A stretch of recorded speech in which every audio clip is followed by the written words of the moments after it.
Welcome to this mini tutorial in the series Ways to Come Up with a Research Question.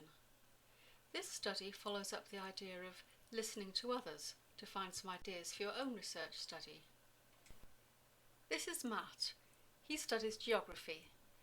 Matt was stuck for a research idea, so he asked others on his course what they were planning to do. Then perhaps he could play around with their ideas to see if he could mix them into something that interested him. Many students on his course were going to investigate links and relationships between different factors. That sounded like a good start. 2 of the students were going to study public transport systems in large towns. Public transport could be a good topic to study as it links with many social and geographical factors. But Matt lives in a village that has no public transport, and he'd quite like to base his study in his local area. So Matt's initial thoughts from listening to other students were that he would like to study something about public transport and that he needed to investigate some relevant links or relationships, but he also hoped to be able to base the study in the area that he comes from. So Matt's trail of thinking as he began to develop a research focus went as follows. I live in a village with no public transport. People who live there need to have a car to get around. I wonder how many cars are owned by each household in my village compared with the number owned by households in villages that do have public transport.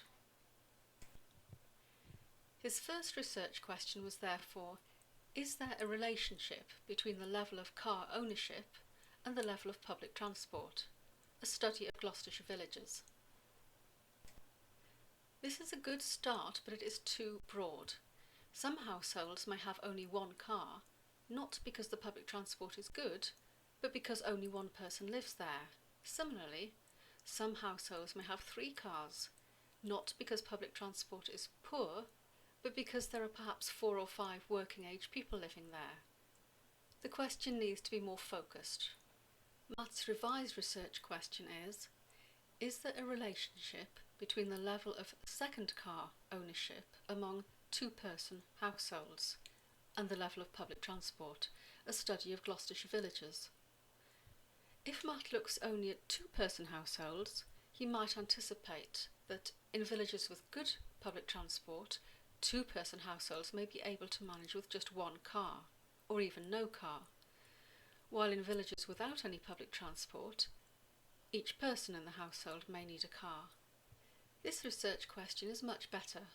It investigates a possible relationship. It's adequately focused on whether households own a second car or not. It just looks at households with 2 people in them, and the geographical context is clear.